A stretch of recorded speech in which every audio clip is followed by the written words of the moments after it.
Today, we don't merely begin another conversation, we step into a deeper truth.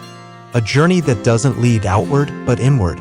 A journey to the most mysterious and powerful place we'll ever explore, our own mind. In an age of noise, distractions, and relentless demands for our attention, few dare to pause.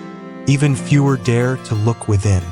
But those who do, those willing to walk into the quiet corridors of their own consciousness, will uncover something extraordinary: clarity, strength, and peace. Together, let us begin this profound voyage guided by the timeless wisdom of Marcus Aurelius, the great Roman emperor and Stoic philosopher whose words have echoed through time with uncommon force.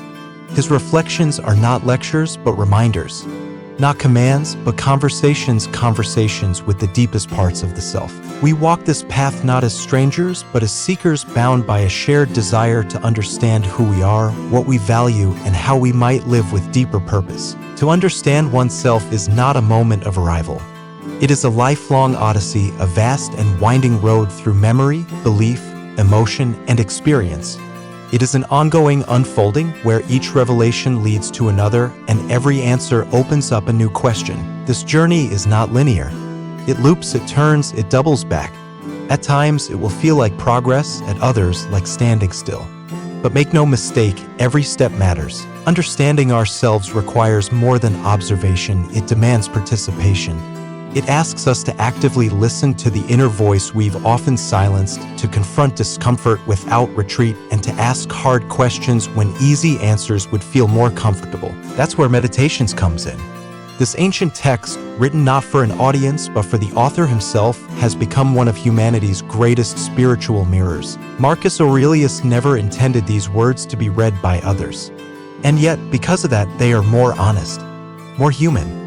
Within these pages, we find the voice of a man burdened with power, striving to remain humble, grounded, and deeply aware. He reminds us that the true battle is never against the world, it's against ourselves, against our impulses, our pride, our fear. And in that internal battle, he offers tools, not for escape, but for engagement. Lines like, "You have power over your mind, not outside events. Realize this and you will find strength," are not motivational quotes. They are warnings and invitations. Warnings that if we don't take control of our mind, something else will. Invitations to reclaim what is most sacred, our ability to choose how we respond to life. That ability to observe rather than react, to pause rather than lash out, is cultivated through introspection. Introspection is not merely thinking, it is witnessing. It is a conscious, deliberate, and honest reflection of the self. Not to shame, but to understand. Not to judge, but to illuminate. In a world constantly pushing us to look outward at headlines, social media, comparison, and distraction, introspection is a rebellion. A courageous return to the inner world where all true change begins. It requires solitude. Not loneliness, but solitude. A space where the noise fades and the truth emerges. In that silence, we begin to hear the quieter voices. Our motivations, our doubts, our unspoken dreams. Through this process, we become like archaeologists of the soul, unearthing old patterns, past wounds, hidden values. We find fragments of ourselves we forgot, truths we've ignored, and desires we've buried. This isn't always easy. Sometimes what we uncover is painful, but it's real, and that's what makes it powerful. Introspection reveals that much of our suffering isn't from the world.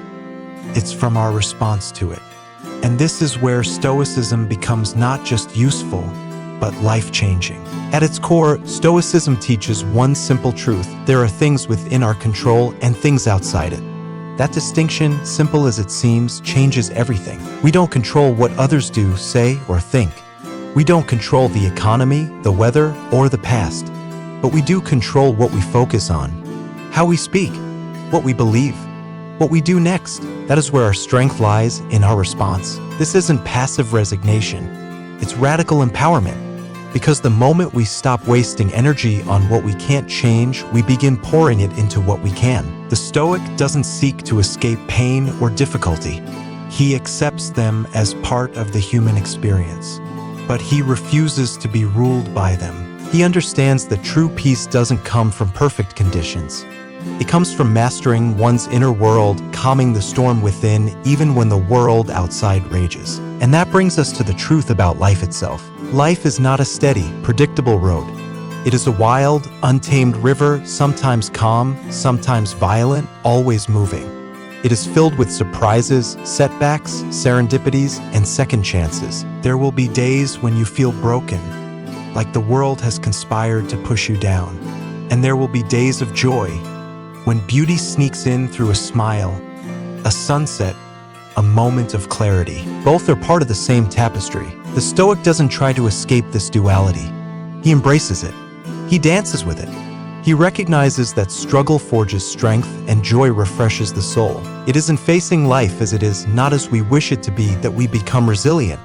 We learn to bend without breaking, to hope without clinging, to act with purpose but without expectation. And so we grow not in spite of life's challenges, but because of them. Every trial becomes a teacher, every loss a sculptor, every victory a whisper that tells us, you are capable of more. Through Stoicism, we learn that peace is not found in perfect circumstances.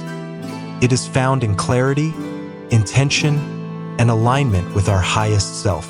So today, as we walk this road together, I invite you to look within. Not just once, but often. To pause, to reflect, to ask, who am I really? What do I value? What kind of life am I choosing right now? Thank you for joining me on this journey through the wisdom of Marcus Aurelius. May his timeless words echo in your heart. Waste no more time arguing what a good man should be. Be one. Until next time, choose introspection, embrace what you can control, and let wisdom be your compass.